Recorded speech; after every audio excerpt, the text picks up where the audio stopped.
Welcome back to another episode of Training Well Done, your podcast on the what, the why, and the how of quality training. You're here with your co-host, Coach Donald, Hey, Coach Tim. and we are here to talk about how training improves lactic threshold, or how to train to improve your lactic threshold. We just had a good episode on discussing what lactic threshold is, understanding the basic levels of the chemistry in regards to aerobic respiration, glycolysis, and how that leads to lactic buildup and acidity buildup. Also, some of the common myths around that. So, if you are just tuning in with us for this episode, please go check out that episode for some new insights. Yeah, just to provide a little bit of context to some of the stuff that we're going to be talking about here. Kind of talk about some coaching moments. I was going to talk about like utilizing sprinting and lifting in the same session, but I have something else better to share. Oh yeah. Coach Zach just sent me a message, and do you know what he said? No. The equipment has All right. arrived. Literally just All sent that message right. like not even a full minute ago. We ordered a new lat pull down machine that's been in high demand. I had an old lat pull down at the old gym years ago, but it messed up right before we were like moving, and I didn't want to carry it. It was all Okay. janky. Yeah. And we just been getting away with not using a lat pull for so long that it just, well, we didn't. But then it got to the point, like, whenever it comes to, this is your financial education segment of Training Well Done. Finance is well done. Not that I have been great about this my whole life, because I haven't. But one of the ways that I deal with really large purchases is I drag out the pain of not having the thing until I can no longer bear it. So we Okay. spent basically a significant portion of 2025 like, oh, doing pull-ups and band pull-ups and band pull-downs, and like seeing you all make different contraptions to do lat pulls. But it got to the point where like, yo, bro, we need a lat pull. And it's like, and I'm like trying to go on Marketplace, and I'm like, nah, let me just go and, dig in the piggy bank and like get a really nice Torque Fitness lat pull down. Torque Fitness is the equipment manufacturer that outfitted the significant portion of our gym. So we got a lat pull down. So it just arrived today, and a new bench for that last power rack. That's great because I was talking about the bench with people this morning. I was like, we got one. It's on the way. It's coming. No, I like that style though for two reasons. One, it means like no impulse purchases, right? And we are dealing with a limited space, so we can't just throw equipment in there and like have it work in the flow of a session. Um, and also it forces people to get a little creative at Yeah. the same time too. So we've had a lot of new like upgrades. We got the treadmill now. That I'm so glad we have that treadmill, because now we can use it for And the stuff. new elliptical looks nice. The elliptical is much Yes. better, and like there's a gym downstairs in there, like it's like some random, like old gym that's just on the second floor. And because I couldn't get anybody to take the elliptical, I was just like, I texted the property manager like, "Yo, y'all want this elliptical?" He literally came and got it within like an hour. Oh, nice. Oh, I was like, that okay, makes it so easy. when I upgrade these bikes, I'm gonna get rid of those too. Yep. There's a lot of stuff to do at the gym because I want to. I guess this is where the conversation is going, but to get like some more weights, but to also like kind of expand some of the suite of some of the cardio stuff. Just thinking about how trackside's gone. I don't want to make a bunch of purchases just because of trackside, True. but like, we could use another curved treadmill maybe, or like another regular one. Definitely more kettlebells, dumbbells. I need to like reorganize the entire gym to like better maximize the space. Yeah. But like, I don't have a wonderful eye for that. So. Um, Also, open gym too. That's the With other big open part. gym Yeah. becoming increasingly popular, just having that extra bench or having the extra treadmill would go a long way. Yeah. Anyways, I guess that's my coaching moment. It's a good one. I'm glad it came. Um, I um, I got a cool text from one of my private clients this morning, before he came in for his session, and he asked if he could bring his son in to train with him, and I was like, "Yeah, sure. This is not a first time thing. The son lives out of town, but whenever he's in, he likes to come by and get a session in." And I was like, "Great," because I really enjoy talking to the guy. It's nice to catch up every once in a while. I'm glad that my client feels comfortable enough to like text at the last minute to do this.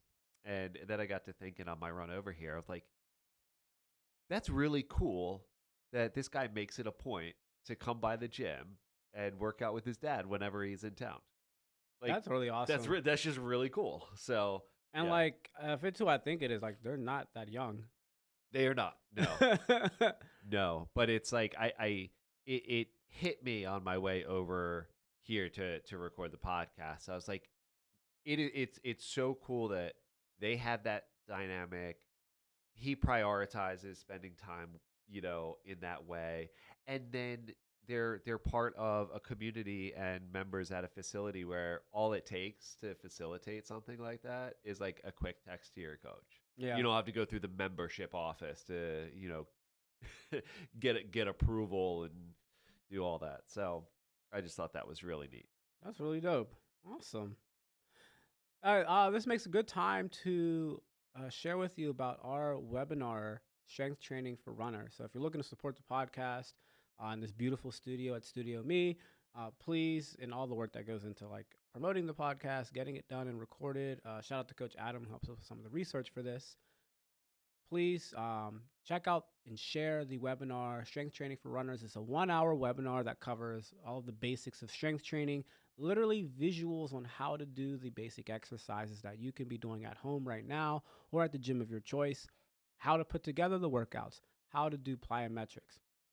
All of these things are in the webinar, so please check it out. It's at the link below. It's also on our website. So if you go to www.ghperformance.com, you could find it on there or in the link to any of our bios on the show. Now, let's talk about training for lactic threshold. We had a couple of myths there. You want to talk to us about those? Yeah, so I think the two big ones that we need to address are the two that we have listed here. The first is that the assumption, or what in my experience has been the prevailing assumption from most of the athletes that I work with, is that tempo training is the same as lactate threshold training, in this sense that they are both what someone would consider hard but sustained efforts. So I could see why there's a little bit of confusion there. The other reason, and this happened to me the other day, when I mentioned in a moment of weakness, I skipped a run and went for a bike ride. I I realized that our little devices here, at least the one I have and whatever my settings are, um, defines that sort of like zone 3 as threshold, which I thought Hmm. was kind of curious. Now, when I run, I just like start, stop, save, and I don't really pay attention to much of anything, unless I'm doing a very, very specific session. But I was like, oh, I'd want to make sure I track my heart rate during this workout, just because I'm curious. I haven't been on the bike in a while. I wonder how it's going to differ from running. And I Mhm. look down and I'm like, it's telling me I'm in the threshold zone, and I am certainly not at my lactate threshold. Right? Um, it was barely even a tempo effort, and so I think some of the confusion um, just comes from the fact that these activities, both tempo and lactate threshold, are a little bit higher intensity. They're not what we would call, quote unquote, easy, and that the some of the devices or trackers you use might lump them all into the same category and then categorize that or call that category threshold training. So I think there's a little bit of a mix up with those two terms, which we'll define as we go through the episode. Actually, my follow up question was, can you define what a tempo run is in the first place? Great. So tempo is below your lactate threshold. Um, it is depending on what your event training for might look a little bit different in terms of time and intensity. Um, but I like to think of tempo efforts as what I would call pace work, and that's say spending an extended amount of time um, running at the your goal race pace for your particular event. So like, hey, you're training for a marathon. You're going to go do a 10-mile tempo run, and that tempo is your goal race pace for this event, Mm. right? Sort of like a check-in. So it's like I said, it's not easy, but it's still um, very manageable and below the level of lactate threshold. And in this case, to more specifically answer your question, Coach, um, the idea is that tempo can be sustainable, provided you fuel well and hydrate well. Like tempo can be sustainable for a much longer period of time than like a VO2 max or a lactate threshold. Okay. Interesting. I think I'm like replaying Jack Daniel's thought that if you ask 10 distance coaches what tempo means, they're going to give 10 different answers. Yeah. Yeah. And he's making, so like when you said that, I was like thinking about that in my head. And because like we'll talk about like the definition of threshold training or VO2 max training. Those two things have very clear lines of what they are and what they are not. But like tempo ring, I feel like people say it in so many different ways. But like, cause like, and I realized that I don't have a definition for it. I Like, was gonna I actually ask don't you have what yours was. I don't have a definition. I just know that it's not an easy run and it's not as hard as you can go. Like Right. it's somewhere in this range between an easy run and like a VO2 max run, but it's not a VO2 max run and it's not an easy run. But I actually don't know what it is because I've like it's not tied to a physiological principle by itself. And I keep hearing it called so many different things, and Yeah. I really don't know what to call it.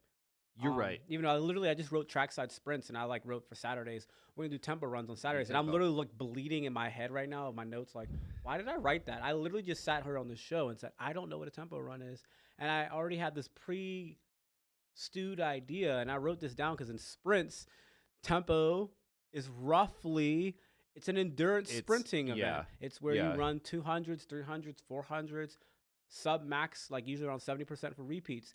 And then like some coaches will call it intensive tempo versus extensive tempo, which 300 is usually around the dividing line, but it totally depends on who you ask. And so like we use them in the 100%. sprinting world, but like if you ask 10 sprint coaches, they're going to tell you something different, but it'll be roughly around what I said.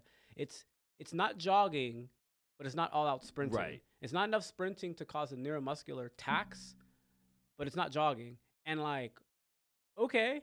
And because like really, as I'm thinking now through this, like for like even a 400 runner, you would want to train like some level of like VO2 max work, like especially for 800 runner. And I'm sitting here thinking about my trackside right workout. Like I should change that. You ask 10 different people, you're going to get 10 different definitions because it's vague, and each of those 10 different people, myself included, probably have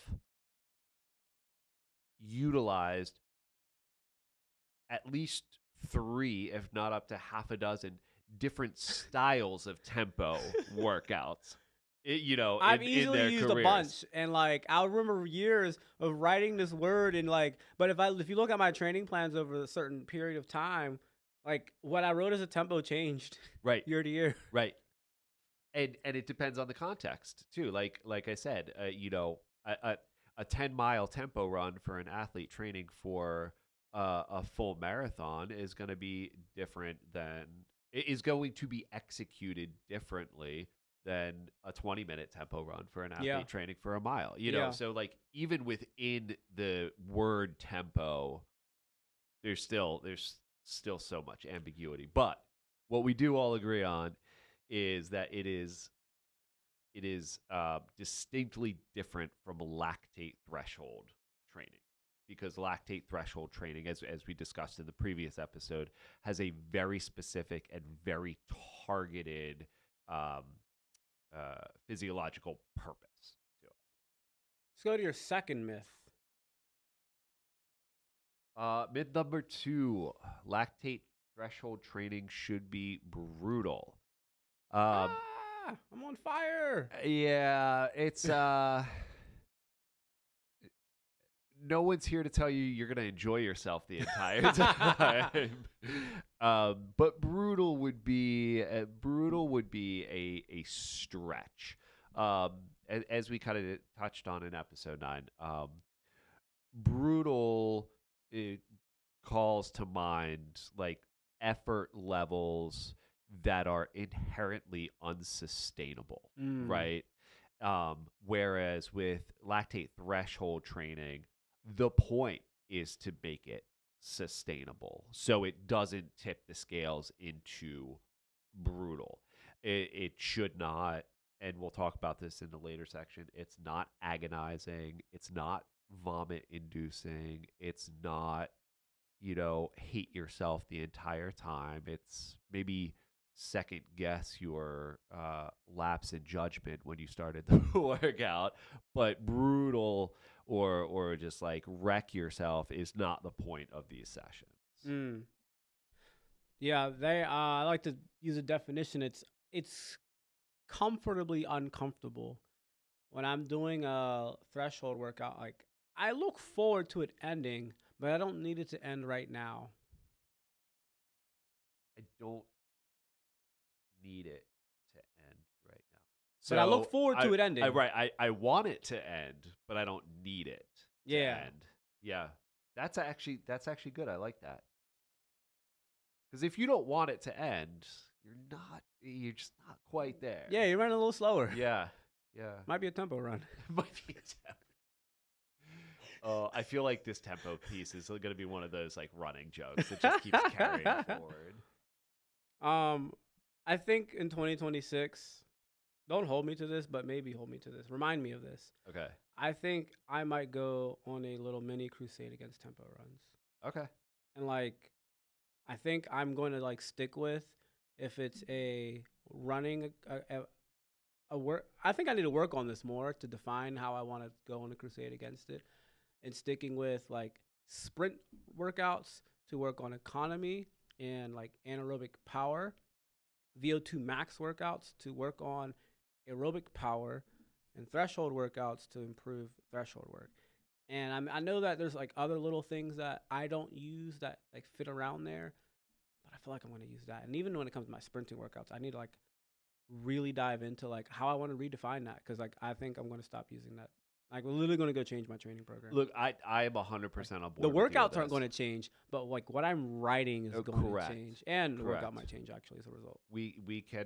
I am on board in this crusade with you because I feel like the athlete doesn't benefit. At the end of the day, if we say, hey, it's a tempo run, but they don't understand what we're going for, that's why I like to call it pace work. And say, but like pace work is also a specific type of thing too. Correct. Because like you're training to be at race pace. You train at marathon race pace. You practice race prep for the 1600, doing reps at the 1600 pace, even if it's like 400s, 800s. Now there's some other physiological changes that might occur with that, but you also are training to be comfortable at those paces, or as a percentage of race pace too, right? Yeah. Like you could do a 10 mile, to go back to my example of the marathoner. You can do a 10-mile tempo run with the assignment being, it's 10 miles at your goal race pace, and in that case, in that context, that's what tempo means, is goal race pace. Or we can say, hey, you're doing a 20-mile training run. First 10 are easy. The last 10 are going to be at 90% of goal race pace. Yeah. And that's still a tempo run, but it's... This brings us to the fact that there's different ways to think about how you organize your training. And I think I'm going to just stick with one, because you could also think about the same thing heart rate wise, and you can organize your whole training program at training at different percentages of your heart rate, which will tie to these things, just like different percentages of race pace tie to these same things, and these things tie to that. VO2 max and lactic threshold work, race pace. Like these all have different percentages of VO2 max or percentages of heart rate per each race, or like you're gonna train at a percentage of that race speed for certain periods of time Right. to train different qualities. So I just want to stick with this one because this goes down a rabbit hole. So let's go down this rabbit hole of lactic threshold training. So we're going to cover a few things today. We're going to talk about how lactic threshold training differs from base work, VO2 max work, working on running economy, what happens when you run under, at, or over lactic threshold. We're going to talk about ways you can test it and figure out, well, what is my lactic threshold? Um, and figure out like what running speeds actually elicit this and training times, as well as why you should do this and what it should feel like. And lastly, some training parameters to actually guide your training. So we're going to go through these things. We won't spend too much time on any of these particular topics so that you can really get the meat out. Let's hop in. Yeah. So the we talked a lot about the why in episode 9. This is sort of the how. Okay. But first, just to recap a little bit on why or what is happening on a physiological or cellular level when we are running, um, at lactate threshold. We are seeing an increase in the number of mitochondria. As you guys know, we love to talk about the mitochondria. I had a thought last episode about how we can maybe introduce the concept of the like the H plus ion into our t-shirts, but we'll save that Okay. for another. Oh, yeah, I remember. We were talking about Uh huh. the Pac-Man and um anyway, so you increase the number of the powerhouse of the cell. There you go, Dan. Um, improves enzymatic activity and raises oxidative capacity in your muscle fibers. So what this really means is that you become better at that buffering that we talked about last episode, which is the clearing out of the metabolic waste, which causes um, the crash and burn, where you lose the muscle coordination, your mechanics start to suffer. You're not running as efficiently or economically because you're out of balance. You're past that homeostasis point where you can't clear that waste product enough or buffer it enough. So we want to train at our lactate threshold in order to improve our ability to do that. And then you also get better upregulation of MCT1 transporters, which is a way to say that if you listen to the last episode, we briefly touched on the body's ability to use or recycle lactate into usable fuel.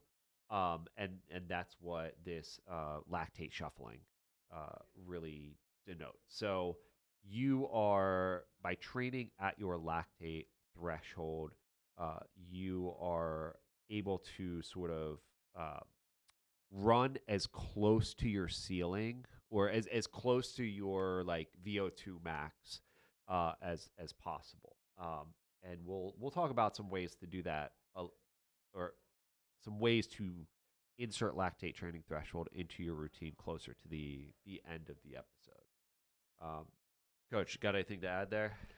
So one of the other things that we want to think about that I, you know, brought up multiple times in the last one because I really want to like drive this point home. The thing about the shirt is that also training is going to really help with being able to do a better job buffering. So you can buffering the acidity that builds up in there, so that you're able to train and race with a higher level of blood lactate. Remember that we measure blood lactate because there's a one-to-one relationship with the hydrogen ion, aka acidity in the muscle. It's not that you're measuring lactic acid, you're measuring the acidity in the muscle by drawing blood lactate. And you can handle more acidity in the muscle before you need to slow down or stop as you do lactic threshold training. Yeah, there are things like you said.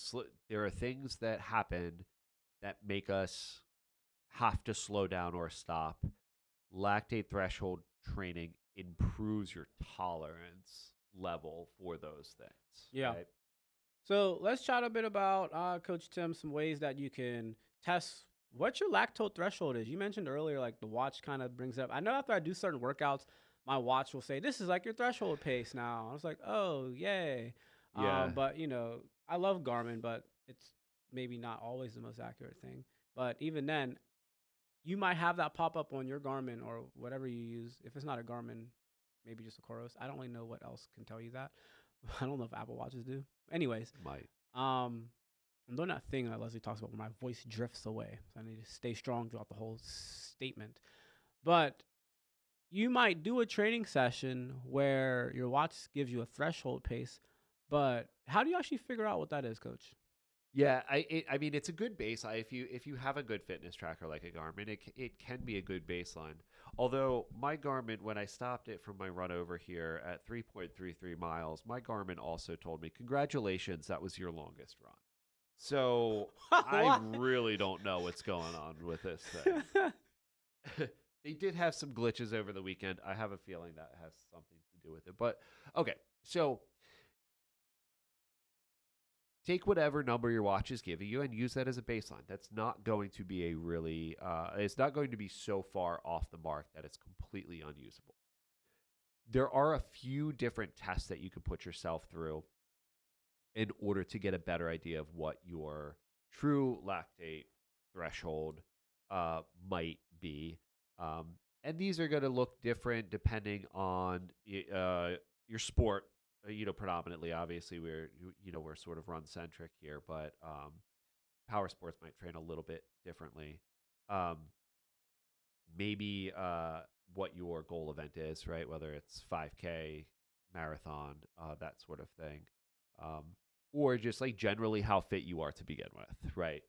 Because some of these methods for testing might be inaccessible to someone who's like just starting out with competing, Mm. with running and racing. Um, First thing you can do, and this is something that's pretty accessible to everyone, is to run a 30-minute time trial.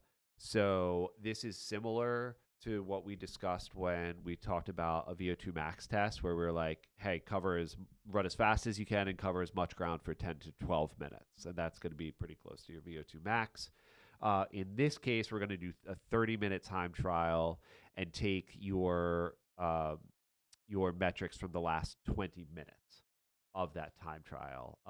So it is obviously going to be a little bit slower than your VO2 max test because it's 30 minutes instead of 10 to 12. But something that is pretty easy in terms of volume, again, for your newer athletes. Second one is, this is honestly would be my recommendation, my Same. favorite way. Same. Yeah, is jump in a 10K race and give it heck. you know, the key with this though is that you are gonna want to make your pace for that 10K as consistent as possible. So this isn't run the first half easy and then send it for the last 5K. This is try and push as hard as you can in a sustainable fashion. And by sustainable, I mean that your heart rate increases, but eventually it's going to level out. Any higher, you're starting to tip the scales a little bit. So a 10K race is a great way to see like where you're at in life. um, so that's a good one. That's not quite as accessible because most people are not going to just go out and run their best 10K race if they're outside of a 10K race environment. And there's not a ton of 10Ks around here that people can just jump into every 6 to 8 weeks. I think if you go out though and you figure out like, all right, hey, I'm gonna just go and run a really hard 6 miles, that will probably give you about the pace that you can train at. Caveat being like being rested and like ready to run fast. So not like doing it after you did like a 15-mile run or 8-mile run, Correct. but like you had a day off and the day before that wasn't anything crazy. So you go out and you get, 6 miles and you try to go out as hard as you can for that while it's evenly paced. So like in Pittsburgh, we have the Shenley Oval. So maybe you go up there and it's running 10 laps. As fast as you can run those 10 laps while keeping the splits somewhat consistent. Let's say you go up there and you're running 5 minutes every kilometer. Can you make sure all those kilometers stay between like 4:58 and like 5:10 for each of those, and try not to drift much? That can also help you out with being able to do that. I mean, a race is definitely gives you a better pacing to train at, but I would imagine that just getting a really good rested day on a good day is not like bone cold outside to be able to get Yeah. after it. No, absolutely. The caveat being that you have to be experienced enough to know, like, to be able to push yourself to those to the appropriate level of uncomfortability. Yeah. Um, I think the other thing that also matters is your own fitness and experience, because first of all, you have to be able to run 6 miles to do a True. 6 mile Right. test. Right. So if you can't run 6 miles, then it might be more, you might want to do this like last 20 minutes, which another term that I don't use this, but I've had athletes use it, critical race velocity, which is also tied to like this 30-minute ish trial, which is close to lactate, but usually a little bit shorter, which maybe works for maybe athletes who can't run a 10K just yet, or like try to like use a 10K as a way to measure something. Yeah. I What do you don't think about that? I have not used um I have not used critical velocity in my coaching. I have a very broad, basic understanding of like how it's being applied in a training and racing context, and I do think to an extent it's an effort to sort of, like we were just talking about, eliminate some of that ambiguity that revolves around some of the terminology Mm, that the industry just uses as a whole. Right? yeah. It's sort of a way to get a little bit more nuanced. One of the other ways you mentioned, I'm sorry, that we were about to mention as far as lactic threshold is percentage of heart rate. So being in Yeah. that 85, 90% of max heart rate. Yeah, 85 to 90% of max heart rate will give you a pretty good estimation of what your heart rate, your lactate threshold heart rate should be. And you can, you know, as a derivative, you have the corresponding pace. The caveat here is that your max heart rate measurement has to be, Yeah. accurate, which we don't do. You don't get that from your watch. You get an estimated max heart rate from your watch, right? But Would it be inaccurate to say that you could use the estimated, like whatever your watch gave you, even if it's not your actual, your watch heart rate should be consistent, so that if you make it a percentage of that watch, as long as you keep wearing that watch and you train at a percentage of that watch's max heart rate, would that still give you that, even if the numbers may not be the right max, but if you're at the percentage of the number, would that still work? So let's say my no, max. because you wouldn't be like, say your max heart rate is 200, right? Mhm. So then you're looking at what, 180, 170 to, 170. um did I do that math right? Yeah, you got Yeah, it. Yeah, yeah, 170 to to 180. 180. Um but if 200 is your true max, but your watch is saying it's only, your max is only 190, then you're going to wind up more on the tempo side of things. Oh, you're gonna be too low. Okay, Yeah. because like that's. I think I'm assuming that the watch is getting the regular heart rate wrong too, the live heart rate wrong too, Okay. But if in it's not that getting the max case, right. yeah. But that's an Yeah. assumption. Again, it's like You can literally just put your fingers to your neck and or to your wrist or your elbow, on the inside of your elbow, and then just literally measure it yeah. after a really hard effort. or take whatever estimated max heart rate your watch gives you, go do a max heart rate test, take the average of the two numbers, and at least you're one step closer. Yeah. Another thing that I want to mention too, for like rowers, cyclists, triathletes, you can take your, equipment of choice, your bike, your erg, your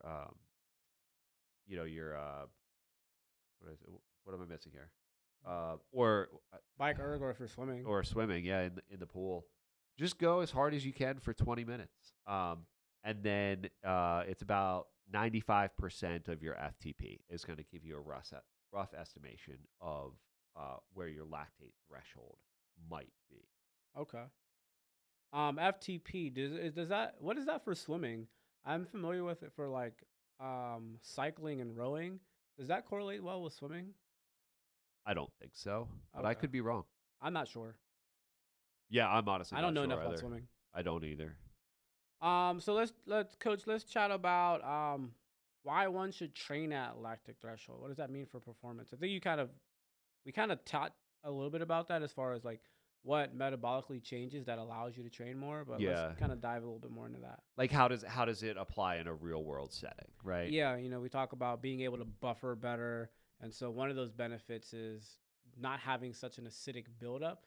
So that one of the reasons you want to train at lactic threshold is it allows you to run at a faster pace without having to tap out.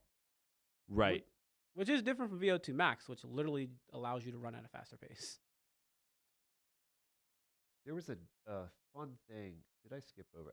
I might have glossed over it, but there was a good piece. Maybe we'll see it at the end here about like how lactate threshold training, like what lactate threshold training is in relationship to VO2 max, and it was a good visual of like the just the relationship there. But um, yeah, I mean, if you want to race hard, you have to train hard, and your body needs to know what hard is and what it feels like and how to respond to it. So we talk about, all of that, like the delayed onset of fatigue, the lactate accumulation piece, and as Coach mentioned in the past episode, is that the muscles are able to fire and relax um, appropriately, and that function is preserved even at harder efforts. So basically, harder efforts start to feel easier once you've been training at your lactate threshold. Um, the when it comes to racing specifically, your when we do lactate threshold training, your body gains a better understanding of pacing effectively at high output levels. So you kind of figure out where that red line is and can stay on the right side of it, right? So um, I mentioned this example a while back. I was racing a half marathon with a buddy of mine, and 5:58, or it's like 6 minutes flat was fine with me, or 6:01, 6:02, whatever. 5:58, 5:59 was where he wanted to run at, and that's like was too much for me. That's what tipped the scales. And when we talk about lactate threshold, like we really are walking that very very fine edge of the knife here in order to elicit these results. But as a function of that, you get better at racing because you can recover from surges better. You basically understand, like, hey, this is my max output for the remaining distance that I have left in this event. And then from a training standpoint, you can absorb harder training efforts a lot more effectively. So you can handle higher volume and higher intensity training with less of a chance of like breakdown. I really want to dive into those last couple points. You mentioned being able to race better, especially if you're racing at the 10K, half marathon, and marathon distances. But I think for a lot of people listening, this is going to be a really good sweet spot for the half marathon. That if you're able to know like that threshold and have a feel for that and be able to surge up into it. Because for most people listening to this, your half marathon pace is going to be decently below your lactic threshold. If your Right. threshold pace, I'm just kind of throwing out numbers here, but if your threshold pace, let's say, is like a 7 minute mile, and that's what you would race a 10K at, your half marathon for a lot of people is probably going to be around like 7:30, maybe give or take a little bit from there, but probably around 7:30, 7:40. And which means that if you're running at the 7:30, you do have some room to make a surge for maybe 200 meters, 100 meters, um, possibly even a quarter mile if you're careful, getting closer to 7, and then being able to pull back without incurring a big deficit, because you'll have an oxygen deficit anytime you start to like surge, but you can really handle that really well. So I think that's something that as you train at this pace a lot and you work at these different paces, you're going to be able to have a feel for when you can do that, and then know how to pull back effectively to get back to your actual race pace. And the other thing you mentioned about being able to handle more density, as you improve and grow as a runner, your workouts have to get more challenging. They're either going to get challenging just because they get faster, and you have to do more running, because as you run faster, then you're going to end up covering more ground within the same period of time for training. If you have a hour-long training session and 35 minutes of that training session are quality speed workouts, over time, that 35 minutes is going to be faster and faster stuff. You're going to cover a lot more ground. And being able to have this better threshold is going to allow you to train at faster paces. And like you said, without breaking down, which means you can actually get good reps out of it versus your form falling apart. Maybe otherwise you could get through the workout, but your form would fall apart. And so then you're getting into some bad habits under fatigue. Yeah, and that goes back to that second myth that we talked about, coach, is like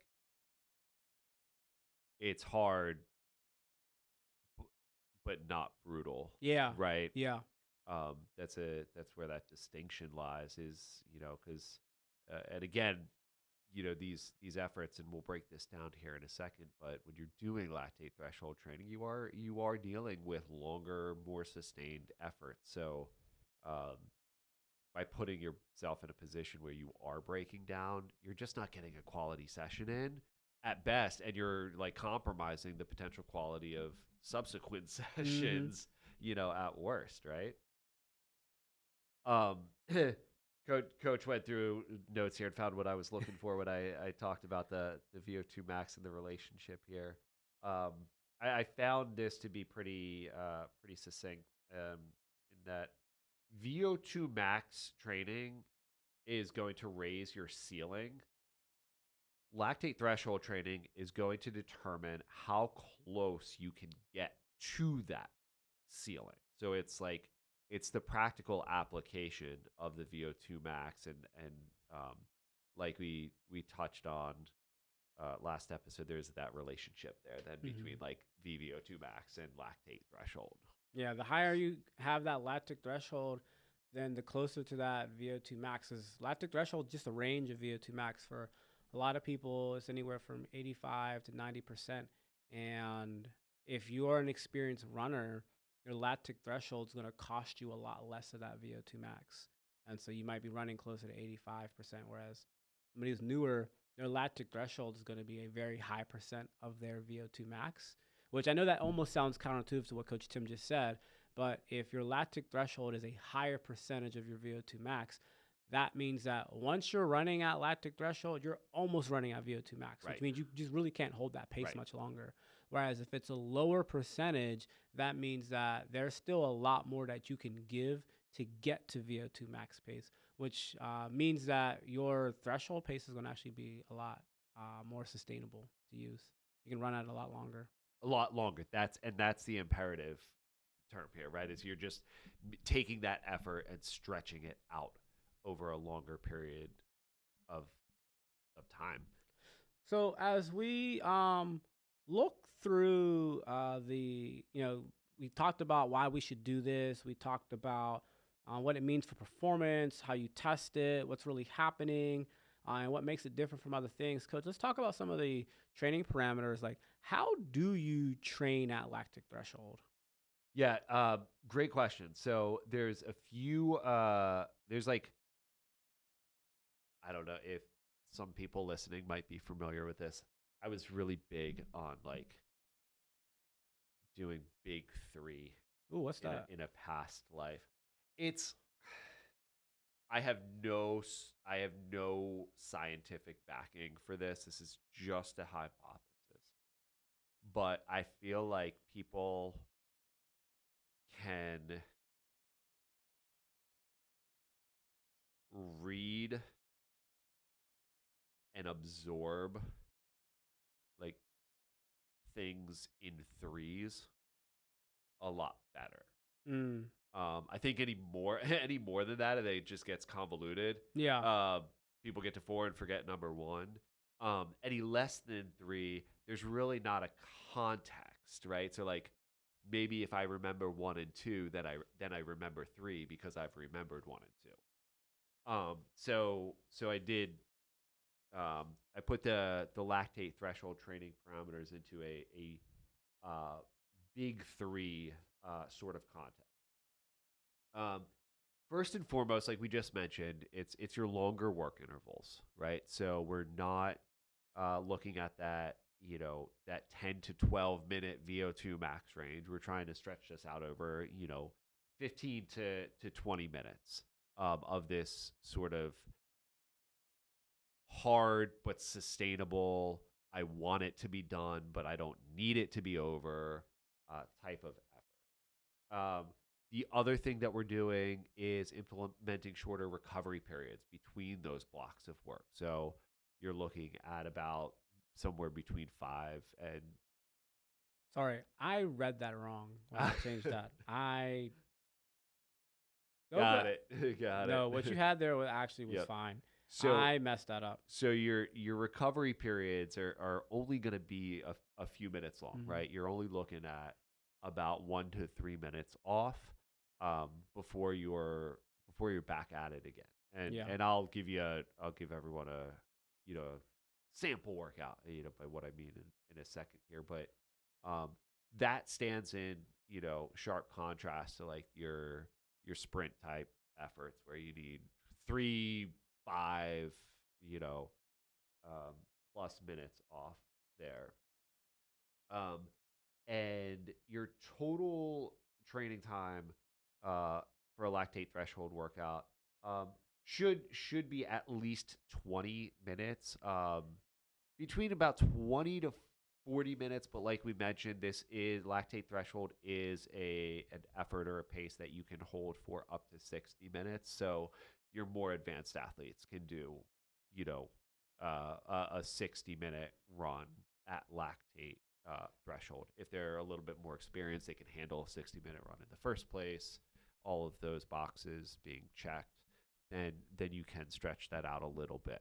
Um, but again, to come full circle with that, if you if you're not tapped out after 60 minutes of a sustained effort, and you can go for 65 or 70 minutes, guess what? You just did a tempo. Ha ha! We got these tempo runs. So my bad on the notes. I changed your notes because I read it wrong. So I really like that whole aspect of like having the concept of the work intervals, the short like the recovery periods, as well as the total training time, especially in contrast to our VO2 max episode a few weeks back, where we like Yes. VO2 max workouts. You're at that speed for much shorter periods of time. And you might have a little longer recovery in between those as well, so that you can get back to that and get more volume there. Some of the things that I like to practically do when it comes to training at lactic threshold, we'll do these 15 to 20-minute runs. Depending on the athlete, we might only do that once. For most athletes, we're only going to do that once, maybe a couple of 15s. I like to do a lot of 5-minute runs. That's like a big Jack Daniels thing that I'm into, like hitting 5-minute runs, but we might do 2 or 3 of them. As athletes get really fit, like when we get to like the very end of February for our distance group, we're going to try them at 4. Um, yeah, 3, and we'll do some other sprints, and then we'll do like one more at the end. And so like running them is for like really fast athletes, they're almost like 1 mile intervals Yeah. for some of the faster guys. That are running for whatever 4:30s. in doing that. But that 1 to 3 minutes, like you'd be surprised, listeners, like how much your body can recover in 1 to 3 minutes. Like the amount of ATP that's going to be replenished, the amount of lactic that's going to be reshuffled, the amount of acid that's going to be buffered out. That 1 to 3 minutes is plenty of time. I know it might not sound like it because you're like, but like a long work interval of 20 minutes and I'm only going to like rest for like a couple, Right. like you'll be fine. I Right. mean, but like you're also probably not going to be running multiple 20s unless you're pretty advanced. Yeah, your body chemistry hits enough of a reset to get you through the next 15 to 20 Mm-hmm. minute block, but not so much of a reset that it's basically like starting the workout, you know, over from scratch again. Because it's not like you just jump into a session and you're running at critical velocity. Yeah. Use critical velocity, lactate threshold like immediately. You have to work your way up there. So that's why those shorter recovery periods are important when you're splitting or chunking out this work into those different blocks. So that is going to conclude our lactic threshold training as well as our series on endurance training for endurance athletes. So we talked a lot today about what lactic threshold training looks like, what makes it different from base work, from God tempo work, from VO2 max work. Even we touched on a little critical velocity, critical race velocity.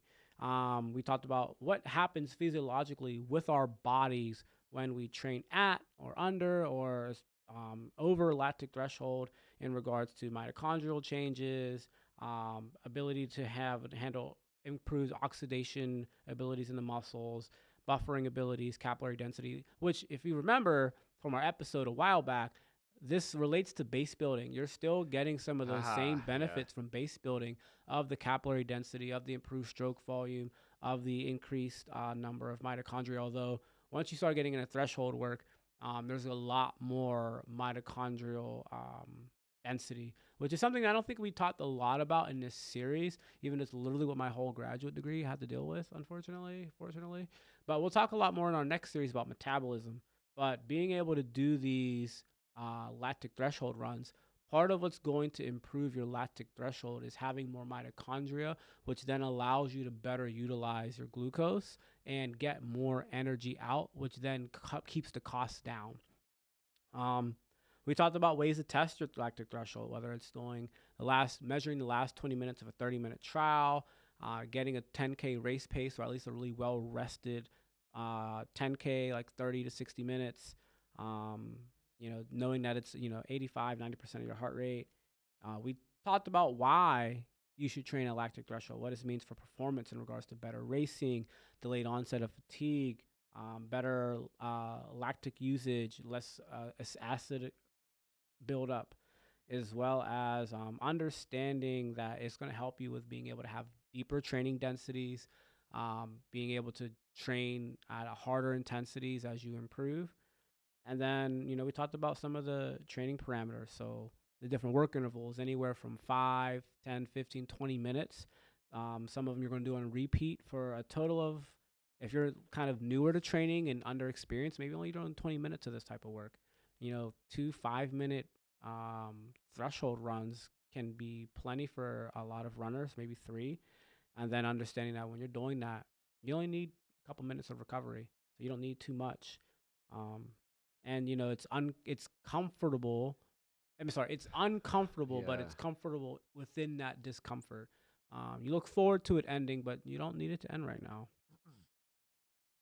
I think that's one thing that I want to make sure as we wrap up here, Coach, that we don't gloss over is, we threw a lot at you this episode, but I think the best way to effectively train, to effectively do lactate threshold training is to do it as often as possible in the sense that you're doing it frequently. I'm not don't mean every day because you can't get good quality in if you do it every day, obviously. But to gain as much experience with it as you can, because then you're so much more in tune to like, okay, I let's say, let me start here. Okay, I need to back off a little bit because I'm not going to make it for the next 30 minutes if I try and hold this pace, right? Yeah.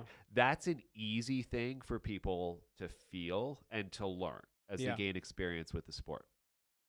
What's harder to learn or harder to do is, okay, if I'm being honest with myself, I need to push the pace a little bit to get what I need out of this workout and not just like say, oh, I'm running decently hard. It's okay. It must be lactate threshold. Like, Yeah. you got to know when to pull it back, but you also got to know when to push. And that only just that comes more with experience than any sort of data or metrics that you might get from your watch. Oh yeah. So that is our series on endurance training, training metrics. Please, if you're just joining us on this episode, go back and listen to our episodes on base training, running economy, VO2 max, and being able to really put together the full picture of all this. I hope that you got a lot out of this. I hope you've been able to, take a good, smart look at your training.